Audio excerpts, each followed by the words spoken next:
बिस्मिल्लाहिर्रहमानिर्रहीम। मैं हूँ आपकी उर्दू की टीचर। खुशामदीद करते हैं बुकमान पब्लिकेशंस को, और हम लेकर आए हैं अल्फ़ा सीरीज़ की फूल उर्दू तस्वीरी कायदा पहला कदम। अस्सलामुअलैकुम। एक नए दिन का आगाज़ एक नए हर्फ के साथ। तो चलिए आज हम मिलते हैं दाल के ख़ानदान से एक नए हर्फ के साथ, और वो हर्फ है हमारे पास दाल।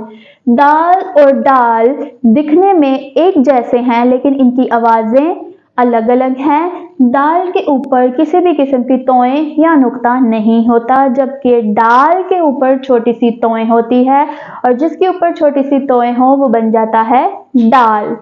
तो आइए पढ़ते हैं। डाल द ड्रम, डाल द ड्रम, डाल द डोल, डाल द डोल, डाल द डॉक्टर, डाल द डॉक्टर, वो डॉक्टर जिसके पास आप बीमार होने पे जाते हैं और वो आपको दवाई देकर सेहतयाब करता है। डाल द डॉक्टर। ये तो वो लफ्ज हैं जो डाल से बनने वाले हैं। तो क्या आप सब तैयार है इस तस्वीर को एक नज़म के जरिए समझने के लिए? तो आइए बनाते हैं एक नज़म जो इस तस्वीर को बयान करेगी। डोल छोटा है, ड्रम बड़ा है, डोल छोटा है, ड्रम बड़ा है, ये रहा ड्रम और ये रहा डोल। इत्तेशाम को बुखार बड़ा है, ये रहा इत्तेशाम और इत्तेशाम को क्या है? बुखार। डॉक्टर जब उसको समझाए, ये रहा डॉक्टर, गौर से वो फिर सुनता जाए। कौन सुन रहा है? इत्तेशाम, क्योंकि इत्तेशाम को बुखार है और डॉक्टर उसको समझा रहा है। ये थी हमारी तस्वीर जिसको हमने एक नज़म के जरिए बयान किया। तो आइए नज़म की रवानी करते हैं। डोल छोटा है, ड्रम बड़ा है, इत्तेशाम को बुखार बड़ा है, डॉक्टर जब उसको समझाए, गौर से वो फिर सुनता जाए। ये थी हमारी आज की नज़म। उम्मीद करती हूँ कि आपको इस नज़म को पढ़कर मज़ा आया होगा। तो चलिए अब चलते हैं अगले हिस्से की तरफ। जैसा कि आप सबको पता है कि वो हिस्सा खेल का हिस्सा है, तो हम खेल खेल में वो लफ्ज़ तलाश करने वाले हैं जो कि इस तस्वीर में कहीं छुपा बैठा है। तो आइए शुरू करिए मेरे साथ। क्या है वो? डाल ड्रम, डाल डो और डाल डॉक्टर। ये तो हमने पढ़ लिया। और इस तस्वीर में ऐसा क्या नजर आ रहा है आपको जो डाल से बनने वाला है?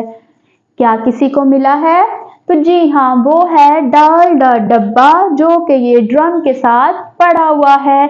ये रहा डब्बा, डाल द डब्बा। तो हमने खेल खेल में डब्बे को तलाश कर लिया है।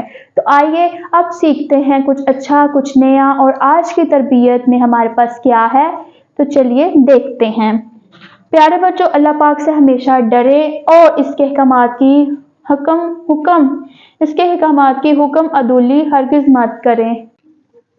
तो जी बच्चों, हमें अल्लाह पाक से डरना चाहिए और अच्छे अच्छे काम करने चाहिए, और जो भी अल्लाह पाक ने आपको करने के लिए कहा है वो काम करने चाहिए, और जिसने मना किया है वो काम नहीं करने चाहिए। और अगर वो आप करें तो उससे के लिए आपको अल्लाह से डरना चाहिए। तो ये थी हमारी आज की तरबियत। तो चलिए चलते हैं लिसानी मश्क की तरफ। दाल की क्या आवाज है? दाल से शुरू होने वाली किसी चीज का नाम बताइए। बहुत सी चीजों के नाम तो हमने इस सबक में पढ़ लिए हैं, लेकिन दाल से और कौन सा लफ्ज बनेगा और किस चीज का नाम बनेगा, ये आप अपने दोस्तों और अपनी टीचर से पूछिए और सोचिए और बताइए। ये था हमारा आज का दाल का सबक, जिसको हमने मुकम्मल पढ़ लिया है। उम्मीद करती हूँ कि आपको इसकी आवाज और इसकी पहचान हो गई होगी। तो चलिए हम मिलेंगे आपको दाल के बाद आने वाले हर्फ के साथ। तब तक के लिए अल्लाह हाफिज।